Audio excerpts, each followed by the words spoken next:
හොඳයි දයාබරදුවේ පුතේ අපි දුල පුතාලත් එක්ක සාකච්ඡා කරමින් ඉන්නේ උසස් පෙළ ජෛව පද්ධති තාක්ෂණ වේදය 7 වන ඒකකයට අදාළ 12 වෙනි ශ්‍රේණියේ 7 වන ඒකකයට අදාළ පුතේ සමාලෝචන ප්‍රශ්නයි සාකච්ඡා කරමින් ඉන්නේ 7 වන ඒකයේ දුල පුතාලා දන්නවා මේනුවට අපි විස්තරාත්මකව මේ ඒ 7 වන ඒකයට අදාළ සිද්ධාන්ත කොටස් සාකච්ඡා කරලා අවසන් කරලා තියෙන පුතේ 7 වන ඒකකයේ උසස් තාක්ෂණික ශිල්ප ක්‍රම භාවිතයෙන් ජලජ ජීව විද්‍යාවේ නියැලීම පුතේ ඉතින් ඒකට අදාළව අපි දන්නවා කොටස් තුනක් තියෙනවා පුතේ 7 වෙනි එකකේ විසිතුරු මත්ස්‍ය වගාව ආහාරමය මත්ස්‍ය වගාව සහ ජලජ පැලෑටි විසිතුරු ජලජ පැලෑටි වගාව සහ ඒක යටතේ අපි විසිතුරු ජලජ පැලෑටි වගේම ආහාරමය ජලජ පැලෑටි ගැනත් ඒ වගේම ජලජ පැලෑටි අපනයනයේ සදා සකස් කරන ආකාරය ගැනත් පුතේ දුල පුතාලත් එක්ක අපි සාකච්ඡා කරලා අවසන් කරලා තියෙනවා. ඉතින් ඊට අදාළ සමාලෝචන ප්‍රශ්නයි පුතේ සාකච්ඡා කරන්නේ. විශේෂයෙන්ම ආහාරමය මත්ස්‍ය වගාවට අදාළ සමාලෝචන ප්‍රශ්න මේ අවස්ථාවේ අපි සාකච්ඡා කරමින් ඉන්නේ. හොඳයි පුතේ. දරුවනේ අපි සමාලෝචන ප්‍රශ්නාංක 29ට යන්නේ පුතේ. 29 වෙනි ප්‍රශ්නේ. දුල පුතාලටත් මේ පෙර විදිහටම කරගෙන යන්න පුළුවන් අපිත් එක්ක ප්‍රශ්නේ දුල පුතාලා ප්‍රශ්නේ ලියලා ඉවරලා පිළිතුරු ලියාගෙන යන්න පුළුවන් පුතේ. ඒත් එක්කම මේ ප්‍රශ්නෙට අදාළ පිළිතුරු අපි සාකච්ඡා කරනවා දුවේ පුතේ. සිද්ධාන්ත කොටස් විස්තරාත්මකව කතා කරලා තින්න මෙතනදී අපි විස්තරාත්මකව සිද්ධාන්ත කොටස් සාකච්ඡා කරන්න බලාපොරොත්තු වෙන්නේ නැහැ පුතේ. මෙතනදී අපි විශේෂයෙන් මේ ප්‍රශ්නයට අදාළ පිළිතුර පමණක් සාකච්ඡා කරනවා. රයිට් ඔබට මනාව අවබෝධ කරගන්න පුළුවන් ආකාරයට විවරණයයි කරන්න පුතේ. හොඳයි. ප්‍රශ්නාංක 29න් අහන්නේ පුතේ පොකුණෙහි මත්ස්‍යීන්ට ආහාර සැපීම සිදු කරන ආකාරය කෙටියෙන් පැහැදිලි කරන්න කියලා.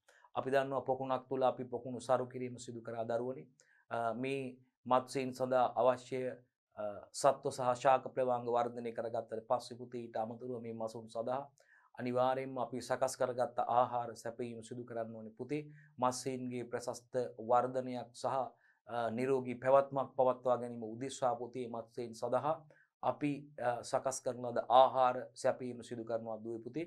ඉතින් අපි මේ ප්‍රශ්نين අහන්න ඊට අදාළවයි ප්‍රශ්نين අහන්නේ පුතේ 29 වෙනි ප්‍රශ්نين අහන්නේ පොකුණෙහි මත්ස්‍යීන්ට ආහාර සැපීම සිදු කරන ආකාරය කෙටියෙන් පැහැදිලි කරන්න කියලායි පුතේ කියන්නේ. කොහොමද පොකුණක සකස් කරගත්ත මඩ පොකුණක ආහාරමය මසුන් සඳහා ආහාර සැපීම දැන් අපි මත්ස්‍ය පැටවු තැම්පත් කරලා තියෙන පුතේ මේ පොකුණ තුලට මත්ස්‍ය පැටවු තැම්පත් කරලා මත්ස්‍ය පැටවු රැක බලා ගන්න ආකාරය පිළිබඳ ප්‍රශ්නවලදී සාකච්ඡා කරා පිළිතුරු ලබා ගත්තා ඒවට තුල පුතාලා. ඉතින් මේ මත්ස්‍යයන් සඳහා ආහාර ලබා දීම ගැනයි පුතේ කතා කරන්නේ. අපි බලමු කොහොමද විශේෂයෙන්ම මේ පොකුණු තුල අපි සකස් කරපු පොකුණේ මත්ස්‍යයන්ට ආහාර සැපීම සිදු කරන ආකාරය කෙටියෙන් පැහැදිලි කරන්න කියනවා දුවේ පුතේ. අපි බලන්නේ කොහොමද මේ මත්ස්‍යයන්ට ආහාර සැපීම සිදු කරන්න කියන එක සම්බන්ධ. හොඳයි. හරි. අපි මත්ස්‍ය පොකුණ තුල සරු කරන ලද සත්ව හා ශාක ප්‍රවාංග වලට අමතරව මත්ස්‍යයන්ට ආහාර ලබා දෙන්න පුළුවන්. අපි දුල පුතාලා දන්නවා අපි මත්ස්‍ය පොකුණ සරු කර ගැනීම සිදු කර මත්ස්‍යයන්ට අවශ්‍ය කරන සත්ව හා ශාක ප්‍රවාංග වර්ධනය කර ගැනීම සිදු කරගත්තට පස්සේ පුතේ මේ ආහාර පමණක් ප්‍රමාණවත් වෙන්නේ මසුන්ගේ ප්‍රශස්ත වර්ධනයක් සඳහා අපිට පුතේ මේ පොකුණක් තුල වගා කරන මත්ස්‍යයන් සඳහා අපිට ඔවුන්ගේ ඉතා හොඳ ප්‍රශස්ත වර්ධනයක් සඳහා අපිට මත්ස්‍යයන්ට ආහාර ලබා දීම සිදු කරන්න පුළුවන්. මේ ආහාර පුතේ අපිට ආහාර නිෂ්පාදනය කරන කර්මාශාලාවකින් ලබා ගන්න පුළුවන්. ඒ වගේම නැත්නම් මේ ගොවිපළ තුල මත්ස්‍ය වගා ගොවිපළ තුලම මේ ආහාර සකස් කරගැනීමේ සිදු කරන්න පුළුවන් පුතේ. රයිට් මේ දෙකම සිදු වෙනවා. දෙකම සිදු කරන්න පුළුවන්. මත්ස්‍ය පොකුණු තුල සරු කරන ලද සත්ව හා ශාක ප්‍රවාංග වලට අමතරව පුතේ අපිට මේ සකස් කරන ලද ආහාර මත්ස්‍යයන් සඳහා ලබා දෙන්න පුළුවන්. අපි දන්නවා මේ ආහාර සඳහා කාබෝහයිඩ්‍රේට් ප්‍රභවයන්, ප්‍රෝටීන් ප්‍රභවයන්, khනිජ ලවණ ප්‍රභවයන් විදිහට විවිධ ද්‍රව්‍ය යොදා ගන්නවා දරුවනේ. සෝයා බෝංචි, ඒ වගේම සහල් නිවුඩු දුවේ පුතේ කරවල කුඩු යොදා ගන්නවා දරුවනේ. khනිජ ලවණ සඳහා අපිට අවශ්‍ය මේ තෙල් හා මේදේ සඳහා ද්‍රව්‍ය යොදා ගන්නවා පුතේ. ඒවා යොදාගෙන තමයි පුතේ මේවා වෙන වෙනම මිශ්‍ර කරලා සකස් කරලා තලපයක් විදිහට සකස් කරලා දරුවනේ මේවා අපි රයිට් ඊට පස්සේ මේවා අපි විශේෂයෙන්ම ඔබට මතක ඇති මේවා සකස් කරගන්න ආකාරය අපි මේවා කතා කරලා තියෙනවා දරුවනේ. ඊට පස්සේ මේවා මේ වියලි ඝන ආහාර විදිහට තමයි පුතේ මේවා අපි සකස් කරන්නේ. සකස් කරලා පොකුණ තුල අපිට පොකුණ තුලට මේ තැටියක් භාවිතා කරලා ඒ තැටිය පොකුණ තුලට දාලා තමයි පුතේ මත්ස්‍යයන්ට එක් ස්ථානයකට ආහාර ගන්න සකස් කිරීමෙන් මසුන්ගේ ආහාර ගන්නා විලාසය පිළිබඳ ගන්න ආහාර ප්‍රමාණය පිළිබඳ අපිට අවබෝධයක් ලබා ගන්න පුළුවන්.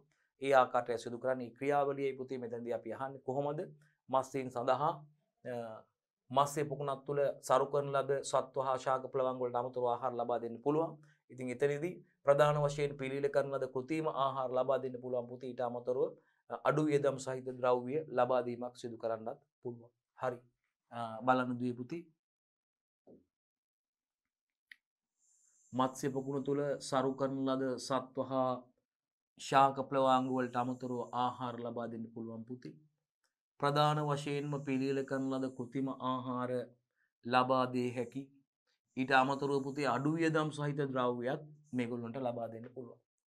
අඩු වියදම් සහිත ද්‍රව්‍ය ලබා දෙන්න පුළුවන්. උදාහරණයක් විදිහට පුතේ මේ අඩු වියදම් සහිත ද්‍රව්‍ය විදිහට පොල් පුන්නක්කු, හාල් නිවුඩු, මාළු කුඩු, කංකුම්, බතල දලු, මඤ්ඤොක්කා කොළ මේවා අපිට පහසුවෙන් හොයාගන්න පුළුවන්. මේ කංකුම්, බතල දලු, මඤ්ඤොක්කා කොළ වගේ දේවල්, රයිට් සහල් නිවුඩු, මාළු කුඩු වගේ දේවල් දරුවනේ. මේවා අපිට මේ අඩු වියදම් ද්‍රව්‍ය විදිහට හඳුනන්න පුළුවන්. මේ මාළු කුඩු මත්ස්‍ය ආහාර වේලි මත්ස්‍ය ආහාර සකස් කිරීම සඳහා යොදා ගන්නවා. ඒවා කුඩු කරලා විශේෂයෙන්ම මාළු ගණන් අඩු කාලේ කුඩා මසුන් මිල සමහර කාලවල විශාල ලෙස මිල පහළ යනවා. ඒ කාලවලදී මේ මාළු අරගෙන වියලලා බ්‍රයි කරලා මේ මාළු කුඩු ලබා ගැනීම සිදු කරන්න පුළුවන්. එහෙම තමයි මේ කර්මාශාලාවල සිදු කරන්නේ. ඒ වගේම මේ ලබා දෙන්න පුළුවන් ලපටි කෙසෙල් කොළ ලබා දෙන්න පුළුවන් පුතේ අඩු වියදම් ද්‍රව්‍ය විදිහට. ලාභදායි එළවලු පළතුරු. ඒ වගේම මාංශ භක්ෂක සතුන් සඳහා පුතේ සත්ව ඝාතනාගාර වලින් ඉවත දමන ලද ආහාර ලබා ගන්න පුළුවන්. කුඩා මත්ස්‍යයන් සඳහා පණුවන් ලබා දීම සිදු කරන්න පුළුවන් අඩු වියදම් ද්‍රව්‍ය විදිහට. මෙන්න පුතේ මේ අඩු වියදම් ද්‍රව්‍ය ටික විශේෂයෙන්ම වැදගත් වෙනවා පොල් පුන්නක්කු, සහල් නිවුඩු, හාල් නිවුඩු කියනවා නේද පුතේ? මාළු කුඩු, කංකුම්, බතල දලු පුතේ, මඤ්ඤොක්කා කොළ, ඒ වගේම මඤ්ඤොක්කා කොළ මේවා පහසුවෙන්ම අඩු වියදම් ද්‍රව්‍ය පුතේ සපය ගන්න පුළුවන්.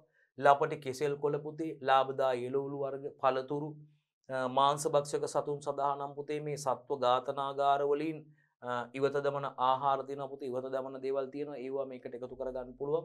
කුඩා මත්ස්‍යයන් සඳහා පණුවන් යොදන්න පුළුවන් පුතේ. පණුවන් කුඩා මත්ස්‍යයන් සඳහා සජීවී ආහාර විදියට පණුවන් එකතු කිරීම ලබා දීම සිදු කරන්න පුළුවන් පුතේ. රයිට් මේ අඩු වියදම් ද්‍රව්‍ය විදියටයි පුතේ ඒ ටික අපිට සලකන්න පුළුවන්. එතකොට අඩුම තරමේ දිනකට දෙවරක්වත් අවම වශයෙන් ආහාර ලබා දීම සිදු කරන්න ඕනේ පුතේ. මේක දවසේ සිසිල් වේලාවන්හිදී. දවසේ සිසිල් වේලාව විදියට ගන්න අපි උදේ සහ සවස් කාලයේ පුතේ යොදා ගැනීම වඩාත් යෝග්‍ය වෙනවා පුතේ. බලන්න දවසකට දෙවරක්වත් පුතේ අවම වශයෙන් ආහාර ලබා දීම සිදු කරන්න ඕනේ.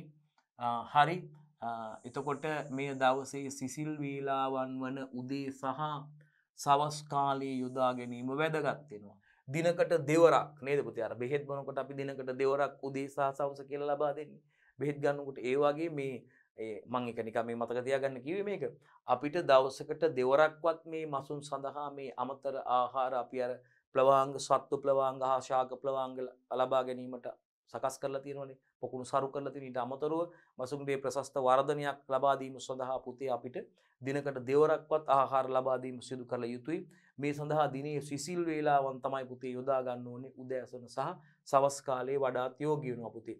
දිනකට දෙවරක්වත් අවම වශයෙන් මේ ආහාර ලබා දීම සිදු කළ යුතුයි පුතේ. මේ දවසේ සිසිල් වේලාවන් වන උදේ සහ සවස් කාලයේදී යොදා ගැනීම ඉතාමත්ම වැදගත් වෙනවා.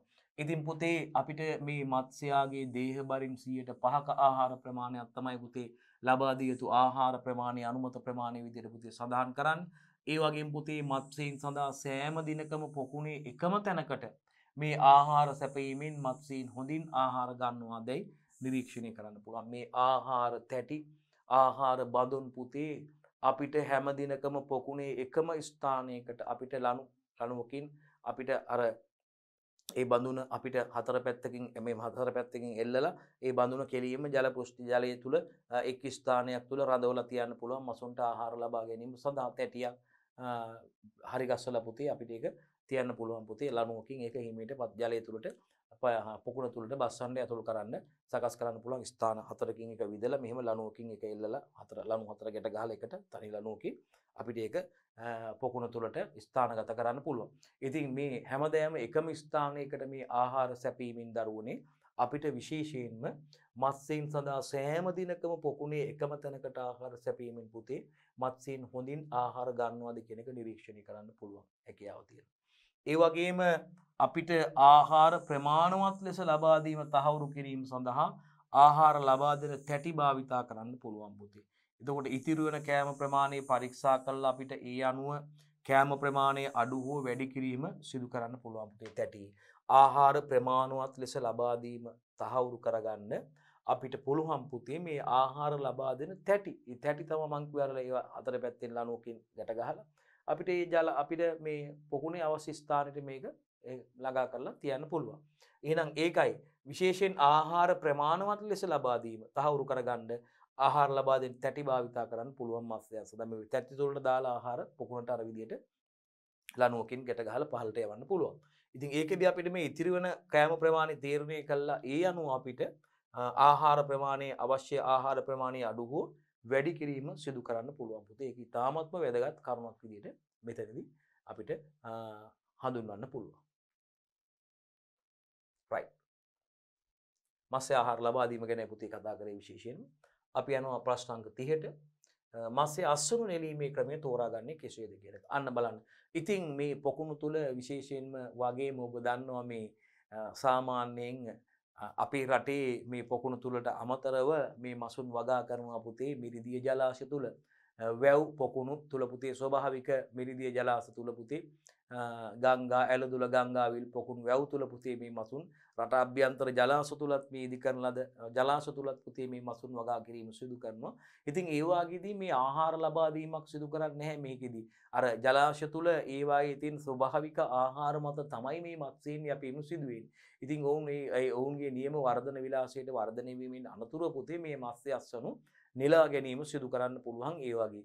ඊට අමතරව මේ අපි දැන් කතා කරන්නේ පොකුණු තුල වගා කිරීම මත්ස්‍යයන් පොකුණු තුලත් වගා කරනවානේ පුතේ වෙනමම.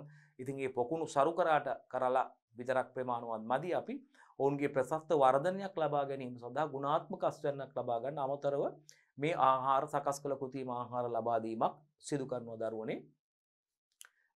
මත්ස්‍යයන් සඳහා පැටවුන් සඳහා අපි දැන් මීට අමතරව අඩු වියදම් ද්‍රව්‍ය යොදා ගන්න පුළුවන් කිව්ව පුතේ.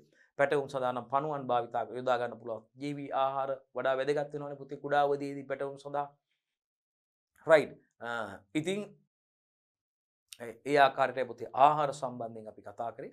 ඊළඟට අපි දැන් 30 වෙනි ප්‍රශ්නේ කතා කරනවා පුතේ විශේෂයෙන් මේ මත්ස්‍ය අස්වනු නෙලීමේ ක්‍රමය තෝරාගන්නේ කොහොමද කියන එකයි අහන්නේ පුතේ. විශේෂයෙන්ම දැන් පුතේ දැන් අපි ඔය ස්වභාවික ජලාශ තුල නේද පුතේ මිරිදිය වැව් පොකුණු ජලාශය ඇලදොල ගංගාවල පුතේ මේ මත්ස්‍ය අස්වනු නෙලීමේදී මේ සඳහා විවිධ ක්‍රම භාවිතා කරනවා පුතේ. පන්න ක්‍රම භාවිතා කරනවා.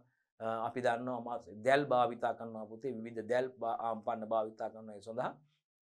ඉතින් මේ විශේෂයෙන්ම පොකුණු තුල මත්ස්‍ය අස්වනු නෙලීමේදී පුතේ සම්පූර්ණ පොකුණේ ජලය හිස් කරලා අස්වනු නෙලන්න පුළුවන් පුතේ.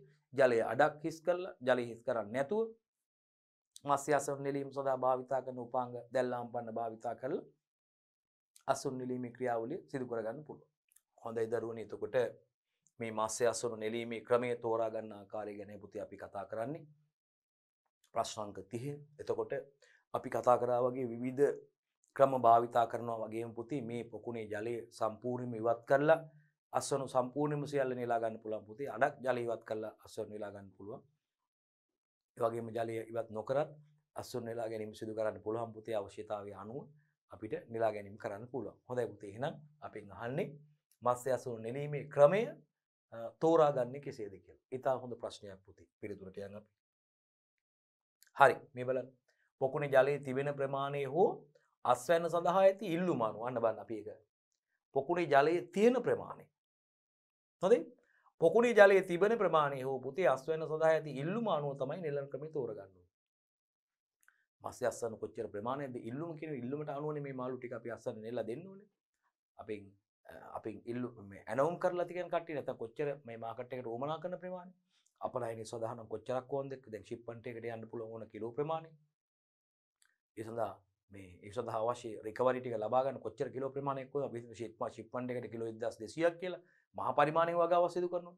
ඊළඟ කිලෝ 1200ක් අපිට යවන්න ප්‍රොසෙස් කරලා යවනවා නම් අපි නැත්තම් එහෙම මාළු මේ සකස් කරන්නේ නැතුව මාළු කපන්නේ නැතුව කපලා සකස් කරන්නේ නැතුව සාමාන්‍ය මේ ෆ්‍රෙෂ් මාළු විදියට තමයි මේගොල්ලෝ යවන්නේ දැන් ටූනා මසුන් නම් කපලා පිලට් විදියට ලොයින් විදියට නේද ෂෝට් ෆිෂ් ලා ලොයින් පිලට් විදියට නේද දැන් ලොකු බුලට් විදියට සම්පූර්ණ මාළු වගේ මතුණු බහන් කොටස් වත් කරලා බුලට් විදියට ඒ විදියට ජෙල්ලයිස් කරලා යවනවා. නමුත් දැන් මේ විදිහේ මසුන් යනකොට වූල් ෆිෂ් විදියට යවන්නේ සාමාන්‍ය මස් සම්පූර්ණ මස් යාම විදියට යවන්නේ මොකද ශරීර කොටස් අයින් කරන්නේ අයිස් වල ජෙල් අයිස් වල කරලා බහ ජෙල් අයිස් දාලා ඒ විදියට සීල් කරලා මේවා යවන්නේ ප්‍රශස්ත උෂ්ණතාවයට පවත්වාගෙන ෆ්‍රෙෂ් මාළු විදියට ෆ්‍රෙෂ් ෆිෂ් විදියට වූල් ෆිෂ් විදියට යවන්නේ. ඉතින් එහෙම යවනකොට ඒ ඉල්ලුම අනුව ඒ කියන්නේ කොච්චර ප්‍රමාණයක්ද කියන එක අනුව කිලෝ ප්‍රමාණය අනුව ඒ කියන්නේ අපිට කොච්චර ප්‍රමාණයක් අවශ්‍යයිද කියන ඉල්ලුම අනුව තීරණය වෙනවා මේ අස්වරු නෙලන ක්‍රමය සහ මේ ජලයේ තියෙන ආකාරය අනුව. ඒ විදිහයි අපි කියන්නේ.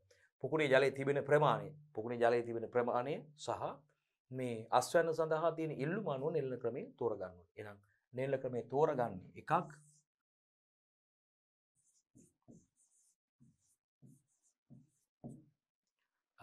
පොකුණේ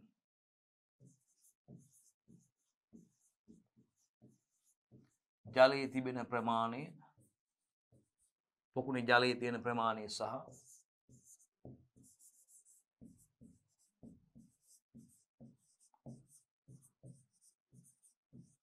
අස්වැන්න සඳහා ඇති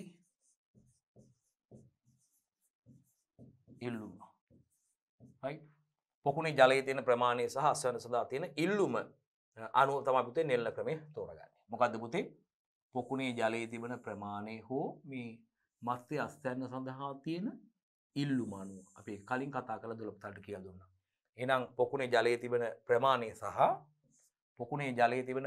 සහ පුතේ අස්වැන්න සඳහා තියෙන ඉල්ලුම අනුව.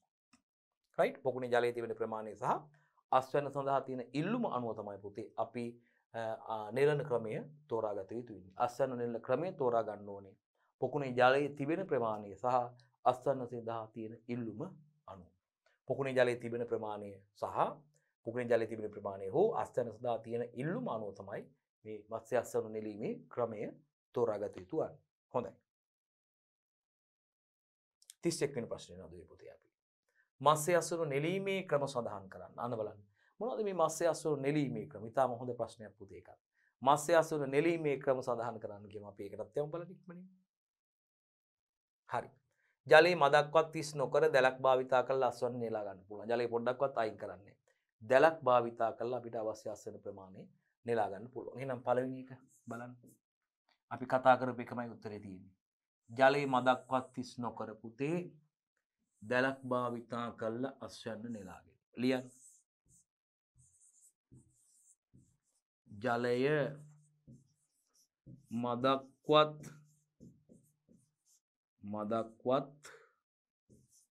හිස් නොකොට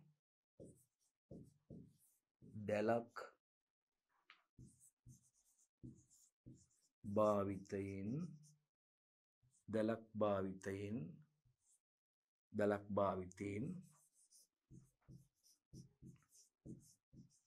අස්වැන්න නෙලා ගැනීම.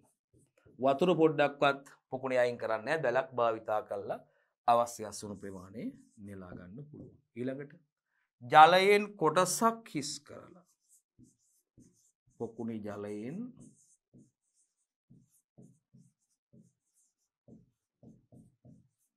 ආහාර මේ මසු නල්ල ගන්න විදිහ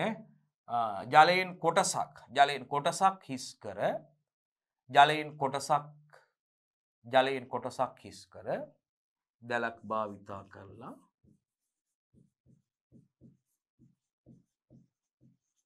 දැලක් භාවිතයෙන් අස්වැන්න නෙලා ගැනීම.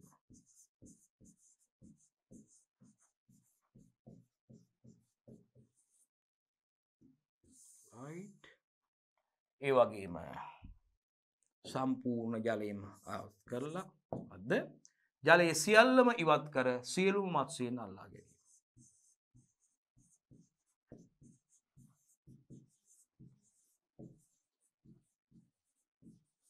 ඉවත් කර පුළුවන් මොකද්ද? සියලුම මත්ස්‍යයන්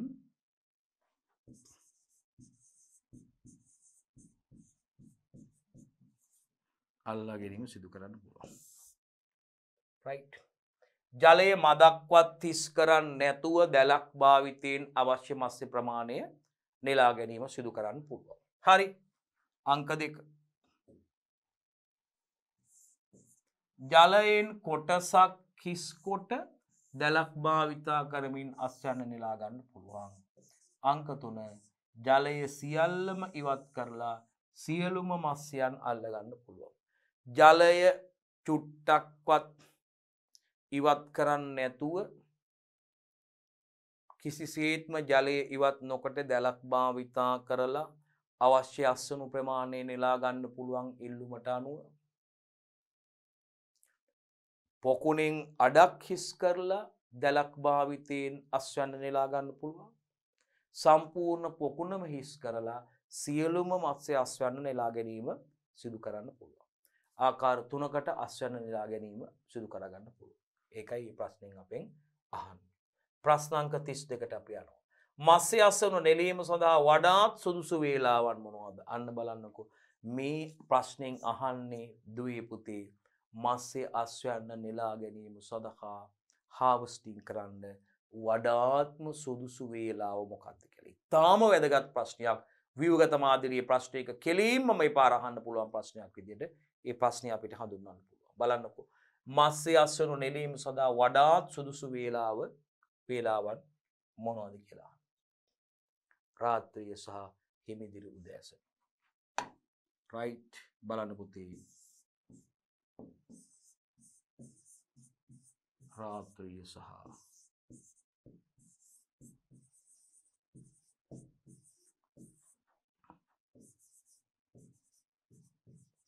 උදෑසන. right. මත්ස්‍ය අස්වැන්න නෙලන්න යන වෙලාවත් ඔබ දැකලා ඇති. අස්වැන්න නෙලීම සඳහා වඩාත්ම සුදුසු වෙලාව තමයි පුතේ රාත්‍රිය සහ හිමිදිරි උදෑසන.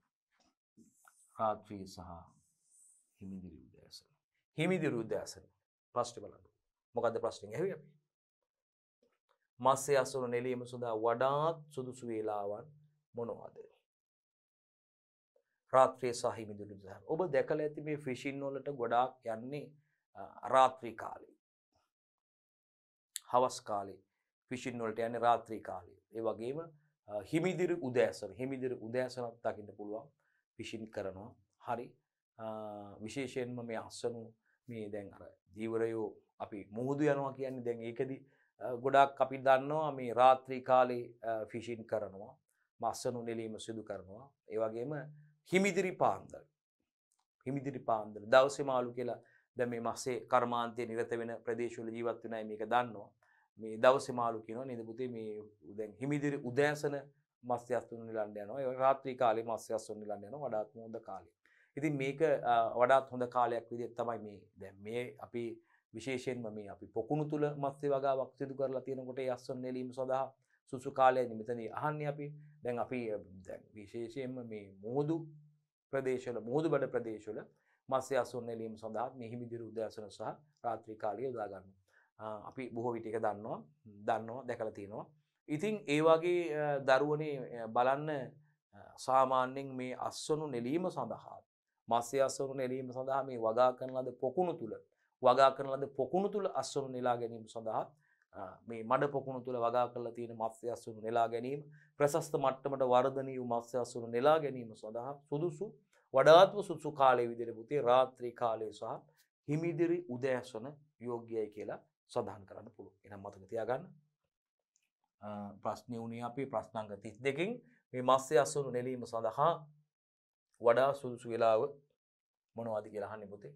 රාත්‍රිය සහ හිමිදිරි උදෑසන යොදා ගන්න පුළුවන්. මසුන් වෙළඳ පොළට යැවීමට සුදුසු ආකාර මොනවද කියලා අහනවා. බලන්නකො මේ මසුන් වෙළඳ පොළට යැවීමට සුදුසු ආකාර මාකට් එකට යවන්නේ කොහොමද කියන එක අහන්නේ. ඉතින් ඇත්තටම අපි දන්නවා මේ මත්ස්‍ය අස්වැන්නු පුතේ දැන් ළඟ තැනකට නම් අපිට කෙලින්ම ෆ්‍රෙෂ් මාළු විදියට මේවා යවන්න පුළුවන්. නැත්නම් දුර ප්‍රදේශයක දුර බැහැර තියෙන ප්‍රදේශයක් නම් අපිට මාළු කෙලින්ම මේවා යවන්න වෙන්නේ පුතේ අයිස් කරලා යවන්න වෙන්නේ.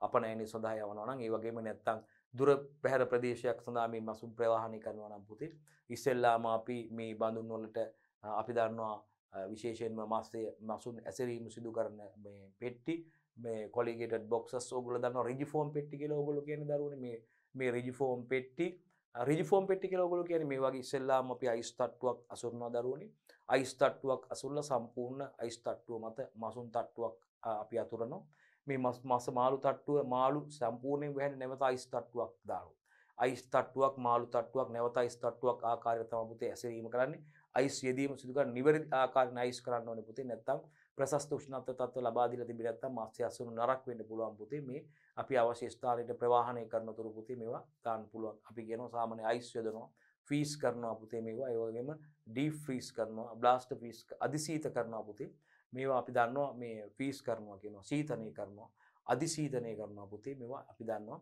ඒ විදිහට මේ සකස් මේ මසුන් ප්‍රවාහනය සඳහා යොදා ගන්නවා පුතේ වෙනි ක්‍රම දැන් අපි දන්නවා සීතාගාර පහසුකම් සහිත ට්‍රක් තියෙනවා ෆීසර් ට්‍රක් වල තමයි පුතේ මේවා ප්‍රවාහනය කරන්නේ ඉතින් එහෙම කරත් අපි සාමාන්‍ය ට්‍රක් වලට ප්‍රවාහනය කරත් අයිස් දාලා හොඳින් අයිස් දාලා අයිස් ගහලා තමයි පුතේ මාළු ප්‍රවාහනය කරන්නේ වෙළඳ පොළට නැත්තම් අපිට කෙලින්ම දැන් කිට්ටුව නම් පුතේ අපි දන්නවා අර පණ ගැහෙන ගමන් මාළු අල්ලපු ගමන් මාළු කියලා කියන්නේ අල්ලපු ගමන් මාළු ගන්න පුළුවන් මේ මාළු මේ වගා කරලා තියෙන ස්ථාන ආශ්‍රිතව ඉන්න අයට ඒ අයට එහෙම ගන්න පුළුවන් දැන් අපි දන්නවා මේ එසැනින් ගන්න පුළුවන් මාළු නේ දරුවනේ ඉතින් ඒවා ෆ්‍රෙෂ් මාළු නැවුම් මාළු විදියට ගන්න පුළුවන් පුතේ අයිස් යදු මාළු විදියට ගන්න පුළුවන් ශීතනය කරපු අධිශීතනය කරපු මාළු විදියටත් පුතේ මේවා අපිට ප්‍රවාහනය කරන්න පුළුවන් ඉතින් ඒ ආකාර ටිකයි බලන්නේ බලමු අපි විශේෂයෙන්ම මසුන් වෙළඳ පොළට යැවීමට සුදුසු ආකාර මොනවද කියලා දරුවනේ අලුත් මාළු විදියට යවන්න පුළුවන් පුතේ ෆ්‍රෙෂ් මාළු විදියට යවන්න පුළුවන් පුතේ අලුත් මාළු නේද පුතේ ෆ්‍රෙෂ් මාළු විදියට කෙලින්ම යවන්න පුළුවන්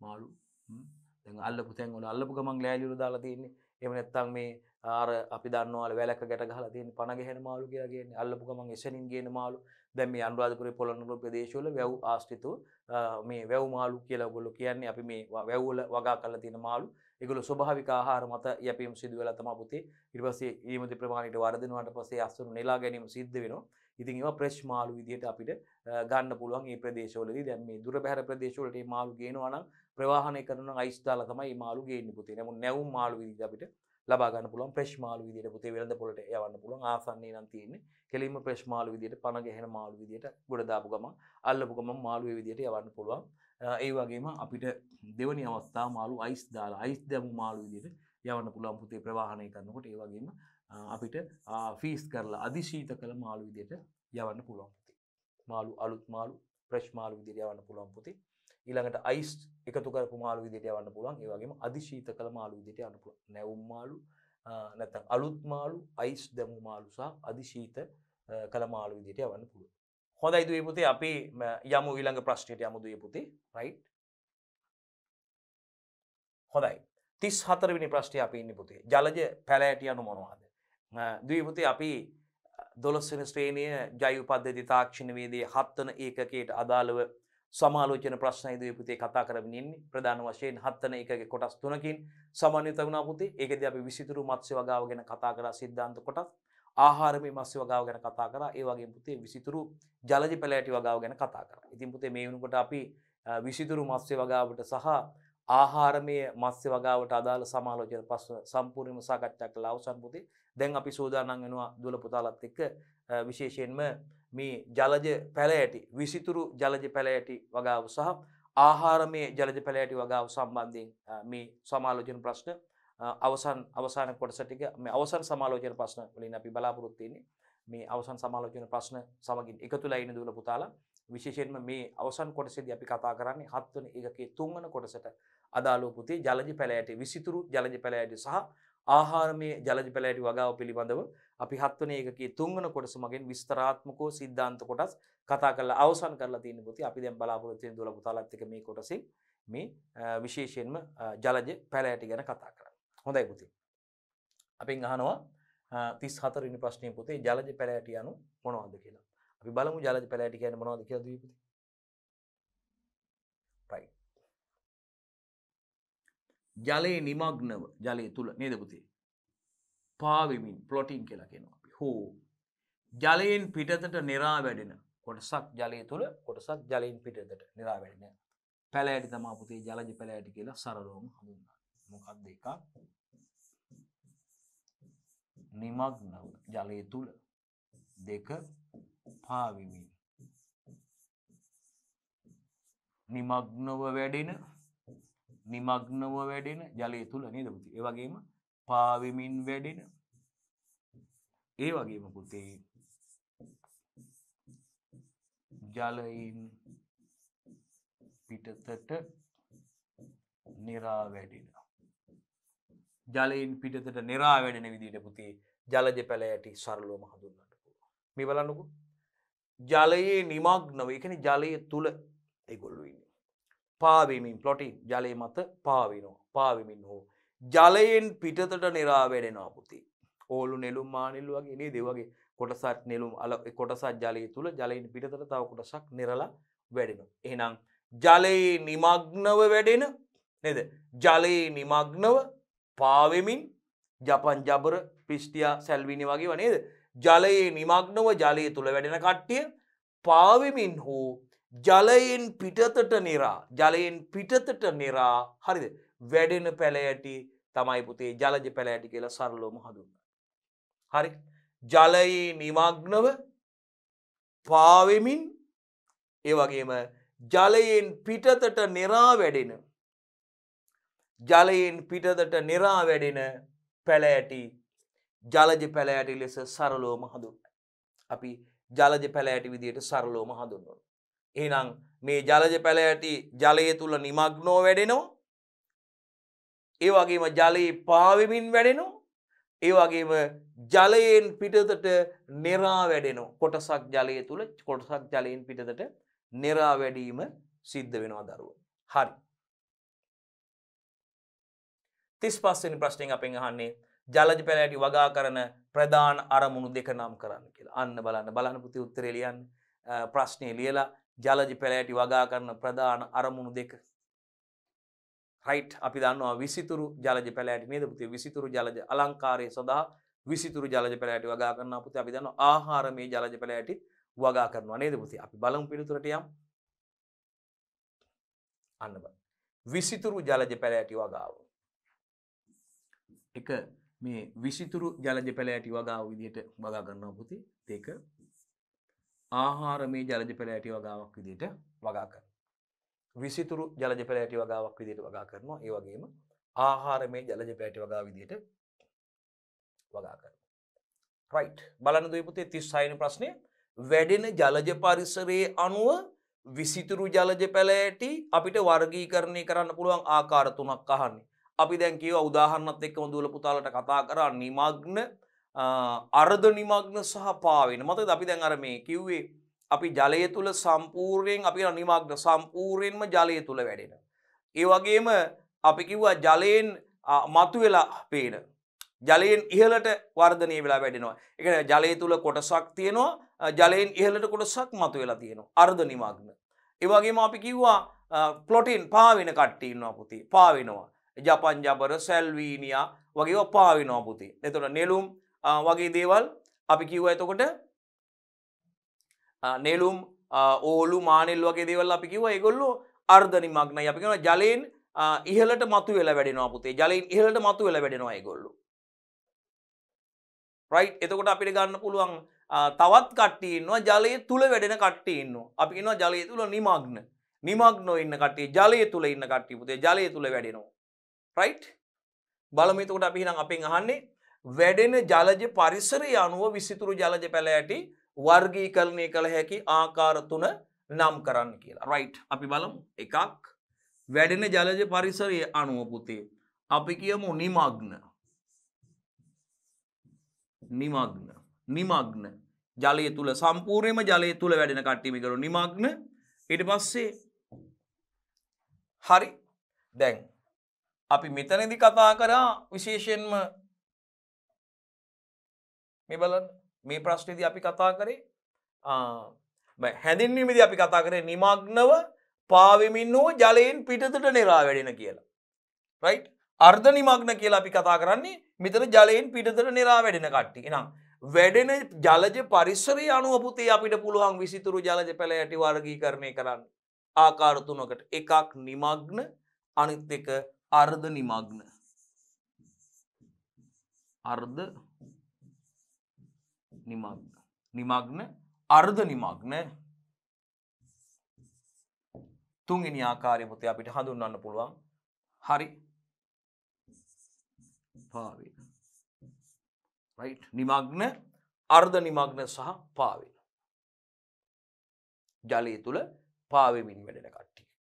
right නිමග්න, අර්ධ නිමග්න සහ පාවෙන කියලා ආකාර තුනකට පුතේ අපෙන් අහන්නේ වැඩෙන ජලජ පරිසරයේ අණුව පුතේ වැඩෙන ජලජ පරිසරයේ අණුව විසිතුරු ජලජ පැල ඇටි වර්ගීකරණය කරන්න පුළුවන් ආකාර තුන පුතේ නිමග්න, අර්ධ නිමග්න සහ පාවෙන. plotting right එහෙනම් වැඩෙන ජලජ පරිසරයේ අණුව පුතේ විසිතුරු ජලජ පැල ඇටි වර්ගීකරණය කරන්න පුළුවන් ආකාර තුනයි පුතේ අපි ඒක නිමග්න, අර්ධ නිමග්න සහ පාවෙන ආකාරයට අපිට සඳහන් කරන්න පුළුවන්. right ඉදිරියට යමු. හොඳයි දරුවනේ ප්‍රශ්න අංක 37ට අපි යමු. 37 වෙනි ප්‍රශ්නේ විසිතුරු ජලජ පැල ඇටි වගාවේ වැදගත්කම් මොනවාද? right අපි විසිතුරු ජලජ පැල ඇටි වගාවේ වැදගත්කම් කතා කරන්න යන්නේ පුතේ. right අපි බලමු මොනවද මේ විසිතුරු ජලජ පැල ඇටි වගාවේ වැදගත්කම් කියලා. හොඳයි අපිට පුතේ විසිතුරු ජලජ පැල ඇටි විශේෂයෙන්ම අලංකාරය සඳහා භාවිතා කරන්න පුළුවන් පුතේ මත්ස්‍ය ටැංකිය, මත්ස්‍ය පොකුණු නේද පුතේ මේ මත්ස්‍ය වගා ව්‍යුහ තුල අලංකාරය සඳහා ඇත්තටම මේ විසිතුරු මසුන් අපි වගා කරලා තියෙන වගා ව්‍යුහ සඳහා පුතේ මේ ටැංකිය වලට වගේම පුතේ මත්ස්‍ය ටැංකිය වලට වගේම මත්ස්‍ය පොකුණු සඳහා අලංකාරය සඳහා මේ විසිතුරු ජලජ පැල ඇටි භාවිතා කරන්න පුළුවන්. right එකක් විසිතුරු ජලජ පැල ඇටි පුතේ අපිට අලංකාරය සඳහා භාවිතා කරන්න පුළුවන්. ඒ වගේම ජලජ ජීවීන් හට සෙවණ හා ආරක්ෂාව සපයනවා පුතේ බලන්නකො. මේ ජලජ ජීවීන්ට පුතේ අපි වගා ව්‍යුහ තුල වගා කරලා තියෙන right ජල ජීවි වගා ව්‍යුහ තුල පුතේ මේ විසිතුරු මසුන් වගා කරලා තියෙන වගා ව්‍යුහ තුල මේ මත්ස්‍යයින්ට පුතේ ටැංකිය තුල පොකුණු තුල අපි මේ ඉන්න මත්ස්‍යයින්ට පුතේ ඇති කරන ලබන මත්ස්‍යයින්ට සෙවණ සැපීමට වගේම ආරක්ෂාව සැපීම සඳහා පුතේ මේ සැඟවිලා ඉන්න ආරක්ෂාව සැපීම සඳහා වගේම මත්ස්‍යයින්ට ජලජ ජීවීන් හට සෙවණ සැපීමට වගේම ආරක්ෂාව සැපීමට පුතේ මේ විසිතුරු ජලජ පැල ඇටි ඉතාමත්ම වැදගත් වෙනවා දරුවෝ. ඒ වගේම තමයි පුතේ මත්ස්‍ය අභිජනනය සඳහා උපස්තරයක් වෙනවා. අර බිත්තර විසිරුවා හරින්නන් මතකද? බිත්තර තැම්පත් කරන අය හිටියා, මව් කරකින්නන් හිටියා. ඒ වගේම පෙන කූඩු සාදමින් බිත්තර දාන කට්ටිය හිටියා. විශේෂයෙන්ම මේ විසිරුවා හරින බිත්තර විසිරුවා හරිනවා නේද? බිත්තර තැම්පත් කරන මේ බිත්තර විශාල පත්‍ර සහිත මේ ජලජ ශාක විසිතුරු ජලජ ශාක මේ විශාල පත්‍ර සහිත ශාක තියෙනවානේ. ඒවා තුල මේ බිත්තර තැම්පත් කරලා තියන්න පුළුවන් පුතේ. බිත්තර තැම්පත් කරනවා. අර විසිරු ආහන බිත්තර තියෙනවා තැම්පත් කරනන්න ඉන්නවා බිත්තර. එහෙනම් මෙන්න මේ මත්ස්‍ය අභිජනනය සඳහා උපස්තරයක් විදිහටත් විසිතුරු ජලජ පැල ඇටි භාවිතා කරන්න පුළුවන් පුතේ. මත්ස්‍ය අභිජනනය සඳහා උපස්තරයක් විදිහටත් දුවේ පුතේ මේ විසිතුරු අපිට කවුද මේ විසිතුරු ජලජ පැල ඇටි නැත්නම් ජලජ පැල ඇටි භාවිතා කරන්න පුළුවන්. ජලජ පැල ඇටි වල වැදගත්කමක් තමයි පුතේ මත්ස්‍ය අභිජනනය සඳහා උපස්තරයක් වෙනවා. හරි? ඒ වගේම පුතේ ඔක්සිජන් ලබා දීමේ ප්‍රබවයක් මොකද්ද පුතේ? ඒ කතාවේ තේරුම. මේ ජලජ පැල ඇටි ප්‍රභා සංශ්ලේෂණය කරනවා පුතේ. ජලය සහ කාබන් ඩයොක්සයිඩ් මගින් මොකද කරන්නේ පුතේ? ආලෝකය ලබාගෙන නේද පුතේ? ආලෝකය තියෙනකොට මොකද කරන්නේ? මේ කාබන් ඩයොක්සයිඩ් මගින් සූර්ය ශක්තිය, සූර්යාගේ තාප ශක්තිය පුතේ රසායනික ශක්තිය බවට තැම්පත් කරන ක්‍රියාවලිය. C6H12O හදනවා නේද පුතේ? C6H12O6. ෆොටෝසින්තසිස් ප්‍රභා සංශ්ලේෂණ ක්‍රියාවලියේ ප්‍රතිඵලයක් විදියට පුතේ ඵලයක් විදියට ඔක්සිජන් නිදහස් කරනවා. මේ ඔක්සිජන් ජලයේ දිය වෙනවා නේද පුතේ? මේ ජලය තුල දිය වෙලා තියෙන ඔක්සිජන් තමයි මේ ජලජ ජීවීන්ගේ ප්‍රයෝජනීය ශෝෂණය සඳහා වැදගත් වෙන්නේ. එහෙනම් පුතේ මේ ජලජ ශාකවල ප්‍රභා සංශ්ලේෂණ ක්‍රියාවලියෙන් විසිතුරු ජලජ ශාකවල ෆොටෝසින්තසිස් ප්‍රභා සංශ්ලේෂණ ක්‍රියාවලිය මගින් ඔක්සිජන් ලබා දෙනවා. ඒකේ නිපදවන ප්‍රතිඵලයක් විදියට අතුරු ඵලයක් විදියට නේද? ප්‍රතිඵලයක් විදියට ඔක්සිජන් නිදහස් කරනවා පුතේ. ඒ ඔක්සිජන් පුතේ ජලයේ දීවීම සිද්ධ වෙනවා නම් ඔක්සිජන් ලබා දීමේ ප්‍රභවයක් විදියට ජලජ පැල ඇටි කටයුතු කරනවා. ඒ වගේම නයිට්‍රජනීය අපද්‍රව්‍ය අවශෝෂණයට පුතේ මේ ටැංකිය තුල එකතු වන සතුන්ගේ බහිස්ත්‍රාවීය ද්‍රව්‍ය මේ අපද්‍රව්‍ය ඒ වගේම නේද පුතේ මේ ආහාර වල අපද්‍රව්‍ය කොටස් මේවා පුතේ අපි මේ විශේෂයෙන්ම නයිට්‍රජනීය අපද්‍රව්‍ය පෝෂක විදියට මේ ජලජ ශාක අවශෝෂණය කිරීම නිසා පුතේ මේ ටැංකිය තුල ඇල්ගී වර්ධනය වීම අඩාල වෙනවා රයිට් මේ වගේ පවිත්‍රතාවයේ රැක ගැනීම සඳහා දායක වෙනවා පෝෂක විදියට පොහොර විදියට මේ නයිට්‍රජනීය අපද්‍රව්‍ය මේ ජලජ පැලෑටි ශාක මගින් අවශෝෂණය කර ගැනීම සිදු වෙනවා පුතේ රයිට් ඒ නිසා මේ ටැංකිය තුල වගා ව්‍යුහ තුල ඇල්ගී වර්ධනය වීම අඩාල වෙනවා පුතේ ඒක අපිට හඳුන්වන්න පුළුවන් මේකට කරුණක් විදියට ජලජ පැලෑටි වල ජලජ ශාක වල වැදගත්කමක් විදියට අපිට සඳහන් කරන්න පුළුවන් දුවේ පුතේ රයිට් 38 වෙනි ප්‍රශ්නේ නා පුතේ අපි ශ්‍රී ලංකාවේ බහුලවම වගා කරන වෙළඳපොළ සඳහා වැඩි ඉල්ලුමක් සහිත විසිතුරු ජලජ පැලෑටි නම් කරන්න කියනවා. ඉතාම හොඳ ප්‍රශ්නයක් පුතේ. ශ්‍රී ලංකාවේ බහුලවම වගා කරන මොකද්ද පුතේ අහන ප්‍රශ්නේ පොයින්ට් එක බලන්නකෝ. ලංකාවේ වැඩිපුරම බහුලවම වගා කරන හරිද? වෙළඳපොළ සඳහා වැඩි ඉල්ලුමක් සහිත විසිතුරු ජලජ පැලෑටි වර්ග නම් කරන්න කියනවා. අපි බලමු එහෙනම් ලංකාවේ අපි අඩුමතරම තුනක්වත් නම් කරන්න වෙනවා පුතේ. ලංකාවේ ශ්‍රී ලංකාවේ ව්‍යුහගත ප්‍රශ්න ගහුවොත් තුනක්වත් නම් කරන්න අහනවා වෙනවා. ශ්‍රී ලංකාවේ බහුලවම වගා කරන ඒ වගේම වෙළඳපොළ සඳහා වැඩිම ඉල්ලුමක් සහිත විසිතුරු ජලජ පැලෑටි වර්ගයි නම් කරන්න කියන්නේ පුතේ. එහෙනම් බලන්න පුතේ. බැකෝපා, වැලිස්නාරියා, බලන්න පුතේ, කැබෝම්බා, ඇපොනොජිටෝන්, සැගිටාරියා, ක්‍රිප්ටොකයින්, රයිට් ඒ වගේම ලිම්නෝෆිලා. මෙන්න මේගොල්ලොන්ගෙන් තුන් දිනක් විතර මේගොල්ලෝ ඔක්කොම ටික මතක තියාගන්න ලේසියි පුතේ බැකෝපා වැලිස්නාරියා නේද පුතේ මේ අපි දන්නවා නිමග්න කට්ටිය ඉන්නවා කැබෝම්බා ඇපොනොජිටොන් සැගිටාරියා කිප්රුකයින් පුතේ ඒ වගේම ලිම්නෝපිලා මේගොල්ලෝ තමයි පුතේ ශ්‍රී ලංකාවේ බහුලවම වගා කරන වෙළඳපොළ සඳහා වැඩිම ඉල්ලුමක් සහිත විසිතුරු ජලජ පැලෑටි වර්ග ටික කී දෙනෙක් ඉන්නවද? එක්කෙනයි දෙකයි තුනයි හතරයි පහයි හයයි හතයි මෙන්න මේ හත් දෙනා නම් මතක තියාගන්න වෙනවා පුතේ අනිවාර්යයෙන්. මේ හත් දෙනා අනිවාර්යයෙන්ම මතක තියාගන්න වෙනවා පුතේ. මොකද මේ හත් දෙනා තමයි නම් කරලා තියෙන්නේ ශ්‍රී ලංකාවේ බහුලවම වගා කරන වෙළඳපොළ සඳහා වැඩි ඉල්ලුමක් සහිත විසිතුරු ජලජ පැලෑටි ටික. මේගොල්ලෝ දැක්කලා අඳුර ගන්න පුළුවන් වෙන්න ඕනේ පුතේ. මේගොල්ලන්ගේ රූපත් අඳුර ගන්න පුළුවන් වෙන්න ඕනේ. ඒගොල්ලෝ මේගොල්ලන්ගේ නමුත් මතක තියාගන්න පුළුවන් වෙන්න ඕනේ. අනිවාර්යයෙන් මේගොල්ලෝ නම් ටික මතක තියාගන්න මේවා අඳුර ගන්නත් හැකියාව තියෙන්න ඕනේ. රයිට්. අපි යනවා ප්‍රශ්න අංක 39ට පුතේ. විසිතුරු ජලජ පැලෑටි වගා ක්‍රම කිහිපයක් නම් කරන්න කියනවා පුතේ. අපිට කියනවා පුතේ විසිතුරු ජලජ පැලෑටි වගා ක්‍රම කිහිපයක් නම් කරන්න කියලා. විසිතුරු ජලජ පැලෑටි පුතේ එකක් ඒගොල්ලෝ මඩ පොකුණු තුල පුතේ මඩ පොකුණු තුල ජලජ පැලෑටි වගාව. මේ විසිතුරු ජලජ පැලෑටි අපි අර විසිතුරු මසුන් වගේම ආහාරමය මසුන් මතකද පුතේ මඩ පොකුණු තුල වගා කළා. පොකුණු තුල වගා කළානේ. ඒ වගේ පුතේ අපිට මේ විසිතුරු ජලජ පැලෑටි මඩ පොකුණු තුල ජලජ පැලෑටි වගා කරන්න පුළුවන්. ප්‍රශ්නෙන් අහන්නේ පුතේ අපෙන් විසිතුරු ජලජ පැලෑටි වගා කළ විසිතුරු ජලජ පැලෑටි වගා ක්‍රම කිහිපයක් නම් කරන්න කියලා පුතේ. අපිට මඩ පොකුණු තුල පුතේ ජලජ පැලෑටි වගා කරන්න පුළුවන්. මතක තියාගන්න පුතේ අපිට විශේෂයෙන්ම මඩ පොකුණු තුල ජලජ පැලෑටි වගාව අපිට සිදු කරන්න පුළුවන් පුතේ. ඒ වගේම සිමෙන්ති ටැංකි තුල වගාව සිදු කරන්න පුළුවන් පුතේ. සිමෙන්ති ටැංකි තුල වගාව කරන්න පුළුවන්. එක මේ මඩ පොකුණු තුල ජලජ පැලෑටි වගාව සිදු කරන්න පුළුවන් පුතේ. මොකද්ද පුතේ? මඩ පොකුණු තුල ජලජ පැලෑටි වගාව සිදු කරන්න පුළුවන්. මොකද්ද පුතේ? අංක 1 මඩ පොකුණු තුල ජලජ පැලෑටි වගාව. අංක 2 තමයි පුතේ සිමෙන්ති ටැංකි තුල වගාව. සිමෙන්ති ටැංකි තුල වගා කරන්න පුළුවන්. අංක 3 ජල රෝපිත වගාව කරන්න පුළුවන් පුතේ. අංක 4 හරිතාගාර තුල වගාව. ග්‍රීන් හවුස් තුල වගාව. ඒ වගේම මතක තියාගන්න පොලි ටනල් තුල හා ලැත් හවුස් තුල ලැත් හවුස් කියන්නේ පුතේ ඕගොල්ලෝ දන්නවද ඕකිඩ් ඇන්තෝරියම් වගේ දේවල් පෙරදිනේ බොටනිකල් ගාඩන් එකේ එහෙම යනකොටම ඉන්ට්‍රස් එක ටිකක් ඇතුළට යනකොටම පුතේ ඕගොල්ලෝ දන්නවා ලැත් හවුස් තුල මේවා රැක බලා ගන්න සඳහා තියෙන නිවාස සකස් කරලා තියෙනවා ඇන්තෝරියම් ඕකිඩ් වගේ පැල ඒ තුල රැක බලා ගන්නවා පුතේ අලංකාරවත් පැල මේ විසිතුරු පැලෑටි අපි දන්නවා ඇන්තෝරියම් ඕකිඩ් වගේ පැල පුතේ මේවා තුල ඕකිඩ් වගේ පැල රැක බලා ගැනීම සඳහා ඉදි කරලා තියෙන නිවාස තමයි පුතේ අපි ලැත් හවුස් කියලා කියන්නේ. එතකොට පොලිතින් මන් පොලිටමන් ලෝගෝ දානවා. ඒ වගේ පාත්ති තුල වගේම පෝච්චි තුලත් වගා කරන්න පුළුවන්. මේ බහුවර්ණ ප්‍රශ්නයකටත් පුතේ අහලා තිබ්බා. අනිවාර්යයෙන්ම බහුවර්ණ ප්‍රශ්නයකට අහලා තිබ්බා මේ විසිතුරු ජලජ පැල ඇටි වගා ක්‍රමයක් නොවන්නේ කියලා. හොවන්නේ කියලා. විභාග ප්‍රධාන විභාග බහුවර්ණ ප්‍රශ්නයකට අහලා තිබ්බා. එක් අවුරුද්දක පුතේ. එහෙනම් මඩ පොකුණු තුල ජලජ පැල ඇටි වගා කරන්න පුළුවන්. සිමෙන්ති ටැංකි තුල ජලජ පැල ඇටි වගා කරන්න පුළුවන්.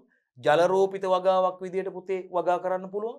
හරිතාගාර තුල පොලිතීන් උමං සහ ලැත් හවුස් තුල ඒ වගේම පාත්ති තුල සහ පෝච්චි තුල වගා කරන්න පුළුවන්. මේ ටික හොඳට මතක තියාගන්න වෙනවා පුතේ. අනිවාර්යයෙන්ම විභාගෙට අහනවා. මඩ පොකුණු තුල ජලජ පැල ඇටි වගාව සිදු වෙනවා පුතේ. මඩ පොකුණු තුල ජලජ පැල ඇටි වගාව නම් මේක එක් අවුරුද්දක අහලා තිබ්බොත් ඒ බහුවර්ණ ප්‍රශ්නයක මේ විසිතුරු ජලජ පැල ඇටි වගා කරන ස්ථානයක් වන්නේ කියලා. හෝනු වන්නේ දෙකෙන් එකක් මතක තියාගන්න. අනිවාර්යයෙන් මේ ප්‍රශ්නේ ඇහුවේ. එතකොට මඩ පොකුණු තුල ජලජ පැල ඇටි වගාව. සිමෙන්ති ටැංකිය තුල ජලජ පැල ඇටි වගාව කරන්න පුළුවන්. ජල රෝපිත වගාවක් විදිහට පවත්වාගෙන යන්න පුළුවන් පුතේ. හරිතාගාර තුල ග්‍රීන් හවුස් තුල වගා කරන්න පුළුවන්. පොලිටනල් තුල පොලිතින් උමං හා ලැත් හවුස් තුල ලැත් හවුස් විශේෂයෙන් මේ පැල රක බලා ගැනීම සඳහා භාවිතා කරන නිවාස. ඒ වගේම පාත්ති තුල සහ පෝච්චි තුල පෝච්චි තුල වගා කිරීම සිද්ධ වෙනවා පුතේ මේ විසිතුරු ජලජ පැල ඇටි.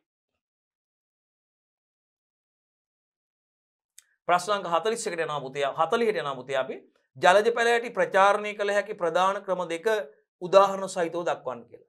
ජලජ පැල ඇටි ප්‍රචාරණය කරන්න පුළුවන් ප්‍රධාන ක්‍රම දෙක උදාහරණ සහිතව දක්වන්න කියනවා. රයිට් අපි යනවා මේ ප්‍රශ්නෙට. පිළිතුරට. රයිට් එකක් ලිංගික ප්‍රචාරණය පුතේ. අපි දන්නවා බීජාණු මගින් සිදුවනවා. නැත්නම් අපි දන්නවා ජන්මාණු ලිංගික ප්‍රචාරණ නැත්නම් ලිංගික ප්‍රජනන. අපි දන්නවා පුතේ ශාකවල ප්‍රජනන ගත්තාම ප්‍රධාන ආකාර කීපයක් තියෙනවා පුතේ. ප්‍රධාන ආකාර ගත්තාම ලිංගික ප්‍රජනනය සහ අලිංගික ප්‍රජනනය. අලිංගික ප්‍රචාරණය. මේ අලිංගික ප්‍රචාරණයේදී පුතේ ලිංගික ප්‍රචාරණය නැත්නම් ලිංගික ප්‍රජනනයේදී අපි දන්නවා පුං සහ ජායා වශයෙන් ජන්මාණු හාවීමකින් සිදුවන ප්‍රචාරණ ක්‍රමයක්. ලිංගික ප්‍රජනනය කියලාත් අපි ඒකට කියනවා ලිංගික ප්‍රචාරණය කියන්නත් පුළුවන්. පුං සහ ජායා වශයෙන් ජන්මාණු හාවීමකින් සිදුවන ලිංගික ප්‍රජනනය නැත්නම් ලිංගික ප්‍රචාරණය. එවිට අලිංගික ප්‍රචාරණයේදී දැන් අලිංගික ප්‍රජනනයේදී පුතේ අපි දන්නවා ශාකයක අපි නැත්නම් මේකට කියනවා වර්ධක ප්‍රචාරණය කියලාත් කියනවා. ශාකයක වර්ධක කොටස් මගින් නව ශාක ලබා ගැනීම. අපි කියනවා පුතේ විශේෂයෙන්ම වර්ධක ප්‍රචාරණයේදී පුතේ ජන්මාණු හාවීමකින් තොරව ජන්මාණු පුං සහ ජායා වශයෙන් ජන්මාණු හාවීමක් සිදු වෙන්නේ වර්ධක ප්‍රචාරණයේදී. ශාකයක වර්ධක කොටසක් අතු කැබලි, දණු කැබලි, මුල් කැබලි, පත්‍ර කැබලි වර්ධක කොටසක් මගින් ස්වභාවික වර්ධක ප්‍රචාරක ව්‍යුහ වෙන්නත් පුළුවන් පුතේ. මොනවද පුතේ? රයිසෝම, කෝම, බල්බ, ස්කන්ධ, ආකන්ධ අපි හඳුනන්නේ නේද පුතේ? රයිසෝම නේද පුතේ? අපි කියනවා භූගත කඳන් කියලා කියනවා මේවට. රයිසෝම, කෝම, ස්කන්ධ, ආකන්ධ, බල්බ භූගත කඳන් විදිහට හඳුන්වන්නේ. දාවක තියෙනවා පුතේ. රනස්ලා, ගොටුකොළ වගේ කට්ටිය, ගොටුකොළ, ස්ට්‍රෝබෙරි වගේ අය අපි හඳුන්වනවා නේද පුතේ? මේ සඳහා මේ අපිට විසිතුරු ජලජ පැල ඇටි ප්‍රචාරණය සඳහා යොදා ගන්න පුළුවන් ප්‍රචාරණ ක්‍රම අහන්නේ පුතේ අපෙන්. රයිට්. ජලජ පැල ඇටි ප්‍රචාරණය කරන්න පුළුවන් ප්‍රධාන ක්‍රම දෙක උදාහරණ සහිතව දක්වන්න කියනවා පුතේ. මෙන්න පුතේ එකක් ලිංගික ප්‍රචාරණය. ලිංගික ප්‍රචාරණය. ලිංගික ප්‍රචාරණයේදී මේරු බීජ තමයි පුතේ තෙත් පස් වල යට කිරීමෙන් නව පැල ලබා ගන්න. අපි දන්නවනේ බීජ මගින් ප්‍රචාරණයේදී ලිංගික ප්‍රචාරණයේදී සිදු වෙන්නේ බීජ මගින් ප්‍රචාරණය. රයිට්. අපිට උදාහරණ විදිහට පුතේ අපනජෙටෝන් අය වගේම එචිනෝඩරස් ගන්න පුළුවන් පුතේ. රයිට්. උදාහරණත් එක්ක අපෙන් අහන්න. අපනෝජෙටෝන් ඒ වගේම එචිනෝඩරස් ගන්න පුළුවන් පුතේ. ලිංගික ප්‍රචාරණය මගින් ප්‍රචාරණය කරගන්න පුතේ ජන්මාණු හාවීමකින් සිදුවන ප්‍රචාරණ ක්‍රමය නැත්නම් බීජ මගින් සිදුවන ප්‍රචාරණය පුතේ ලිංගික ප්‍රචාරණයේදී මේරු බීජ හොඳින් මේරු බීජ පුතේ තෙත් පස් වල යට කිරීමෙන් නව පැල ලබා ගැනීම සිදු වෙනවා. බීජ මගින් සිදුවන ප්‍රචාරණය ලිංගික ප්‍රචාරණය. අලිංගික ප්‍රචාරණය. මෙන්න මේගොල්ලෝගේ අලිංගික ප්‍රචාරණයට ගියපුවාම පුතේ අපි දන්නවා ශාකයක වර්ධක කොටස් මගින් ජන්මාණු හාවීමක් සිද්ධ වෙන්නේ නැහැ. ශාකයක වර්ධක කොටස් මගින් නව ශාක ලබා දීම අතු කැබලි, දණු කැබලි, මුල් කැබලි නේද පුතේ? හරි. එතකොට එහෙනම් අලිංගික ප්‍රචාරණයේදී වෙන්නේ වර්ධක කොටස් මගින් ප්‍රචාරණය සිදුවීමක්. මේකෙදී ක්ලෝනයක් ලැබෙන්නේ මව් ශාකයේ සර්වසම පිටපතක් ලැබෙන්නේ පුතේ. මව් ශාකයේම කොටසක් මගින් තමයි නව ශාකයක් ලබා ගැනීම සිදු වෙන්නේ. ඒ නිසා මව් ශාකයේ සර්වසම පිටපතක් ලැබෙන්නේ. එහෙනම් මේ සඳහා දඩු කැබලි, බල්බ සහ රයිසෝම කියන්නේ මේව අපි ගන්න භූගත කඳන් විදියට බල්බ සහ රයිසෝම කියන්නේ භූගත කඳන්. බල්බ සහ රයිසෝම දාවක රනස්ලා. ඒ වගේම පුෂ්ප වෘන්ත යොදා ගන්නවා පුතේ.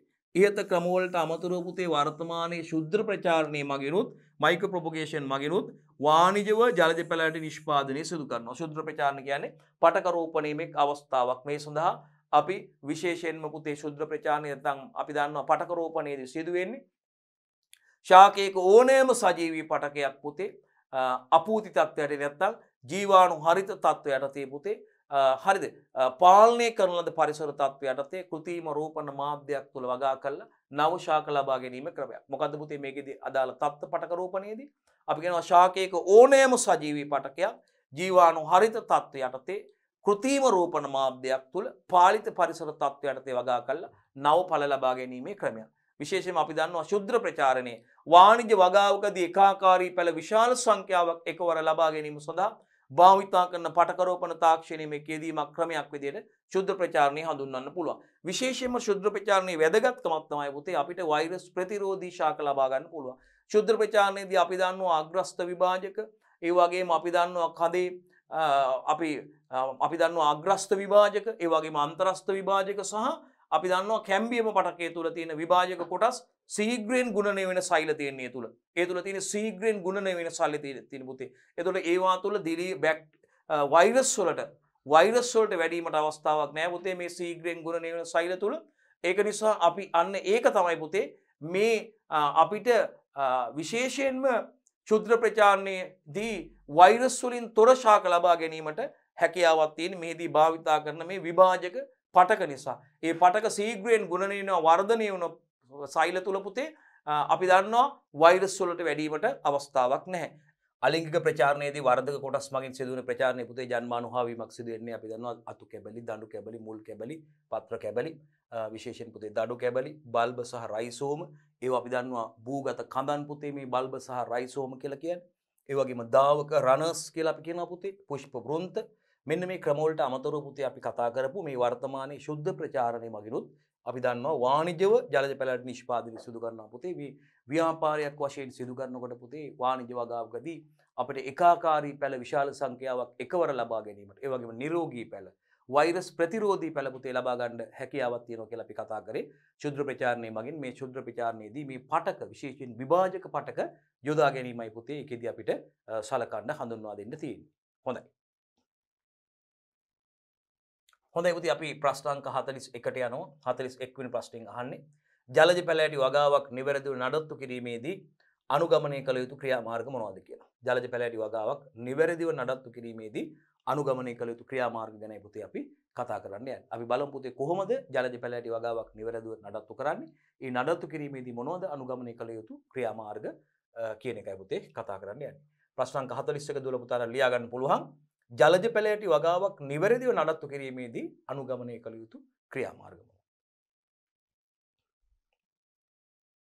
පුතේ මේ වගාව සඳහා නියම ආකාරයට පුතේ නිර්දේශිත පුහුර නිර්දේශිත ප්‍රමාණ වලින් නිර්දේශිත කාලයන්හිදී යෙදීම සිදු කරන්න අවශ්‍ය පුතේ නියමිත පුහුර ප්‍රමාණය නියමිත කාලයන්හිදී නියමිත ප්‍රමාණයෙන් යෙදීම සිදු කරන්න ඕනේ පුතේ පුහුර යෙදීම සම්බන්ධයෙන් පුතේ අපි විශේෂයෙන්ම ඒ ක්‍රියාමාර්ගයක් විදිහට හඳුන්වනවා පුතේ නඩත්තුවේදී මේ පැලෑටි සඳහා අවශ්‍ය ආලෝකයේ සැපීම පුතේ ඒ වගේම රෝග සහ පලිබෝධ පාලනය ජල සම්පාදනය හා ජල වහනය ඒ වගේම ඒවා නිවැරදිව කප්පාදු කිරීම වැදගත් වෙනවා පුතේ. ප්‍රශ්نين අහන්නේ අපෙන් ජලජ පැලෑටි වගාවක් නිවැරදිව නඩත්තු කිරීමේදී අනුගමනය කළ යුතු ක්‍රියාමාර්ග. නිවැරදි නඩත්තුවකදී පුතේ අනුගමනය කළ යුතු ප්‍රධාන ක්‍රියාමාර්ග ටිකයි පුතේ සඳහන් වෙන්නේ. ෆර්ටිලයිසින් පොහොර යෙදීම සිදු කරන්න ඕනේ පුතේ අපි කියපු ආකාරයට නිර්දේශිත පොහොර නිර්දේශිත ප්‍රමාණ වලින් නිර්දේශිත කාලයන්හිදී පුතේ මේ සඳහා ලබා දීම පොහොර යෙදීම කරන්න ඕනේ පුතේ මේ වගේ ප්‍රශස්ත වර්ධනයක් ලබා ගැනීම සඳහා. ඒ වගේම පුතේ ජලජ පැලෑටි වලට ඒවායේ ප්‍රභා සංශ්ලේෂණ ක්‍රියාවලිය සිදුවීම සඳහා අවශ්‍ය ආලෝකයේ සැපයීම සිදු කරන්න ඕනේ පුතේ මේ ජලජ පැලෑටි වගාවකදී අපි නඩත්තු කටයුත්තකදී පුතේ සිදු කරන ක්‍රියාවලියක් විදිහට ආලෝකයේ සැපීම වැදගත් වෙනවා. ඒ වගේම මේවා පිළිබඳව පුතේ සුපරීක්ෂාකාරව හිදලා ඒවාට හට ගන්නා රෝග වගේම පලිබෝධ පාලනය සඳහා කටයුතු කරන්න ඕනේ. පලිබෝධ වලට ගත්තාම දුවල පුතාලා දන්නවා. වල් පැලෑටි, කෘමි පලිබෝධ කියනවා පුතේ, සත්ත්ව පලිබෝධ කියනවා. වල් පැලෑට කියන්නේ පලිබෝධ කියන්නේ පුතේ මේ ජලජ පැලෑටි වලට සමග තරඟකාරීව වැඩෙන වෙනත් පැලෑටි තියෙනවා නම් ඒ සියලුම පැලෑටි ඉවත් කරන්න ඕනේ පුතේ. අපි ප්‍රධාන ආකාර පුතේ වල් පැලෑටි වලට අමතරව මේ ප්‍රධාන භෝගයට අමතරව අපි වගා කරන ප්‍රධාන භෝගයට අමතරව වැඩෙන වෙනත් ඕනෑම ශාකයක් වල් පැලෑටියක් විදිහට සලකන්නේ.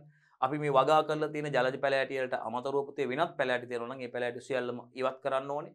මොකද අපි මේ භෝගයට වගාවට සපයන පෝෂක පොහොර වගේ දේවල් ජලය මේ දේවල් වල් පැලෑටි මගින් ලබා ගැනීම වශයෙන් වල් පැලෑටි වල වර්ධනයක් තමයි එතකොට අපිට බලාපොරොත්තු වෙන්නේ අවසානයේදී. ඒ නිසා පුතේ විශේෂයෙන්ම අපි රෝග හා පලිබෝධ පාලනය ගැන සැලකිලිමත් වෙන්න ඕනේ. ඒ සඳහා කටයුතු කරන්න ඕනේ පුතේ. ඒවා වළක්වා ගැනීමට වගේම ඒ සඳහා ක්‍රියාමාර්ග ගන්න ඕනේ ඉතින්. ඒ වගේම නිවැරදි ආකාරයට පුතේ ජල සම්පාදනය කිරීම මේ පැලෑටි සඳහා සුදුසු ප්‍රමාණයට පුතේ අවශ්‍ය කාල සීමාවන්හිදී ජල සම්පාදන කටයුතු නියමාකාරීව සිදු කරන්න ඕනේ පුතේ. ඒ වගේම ජල වහන කටයුතු ක්‍රමානුකූලව ජල ඉවත් වෙලා යන ජලයේ බැහැලා යන ජල වහන කටයුතු සඳහා අවශ්‍ය ක්‍රියාමාර්ග කටයුතු සිදු කරන්න අවශ්‍ය වෙනවා පුතේ මේ ජලජ පැලෑටි වගාවක් ක්‍රමානුකූලව නඩත්තු කරගෙන යාමේදී. ඒ වගේම පුතේ ප්‍රූනින් කියන එක ඉතාමත්ම වැදගත්.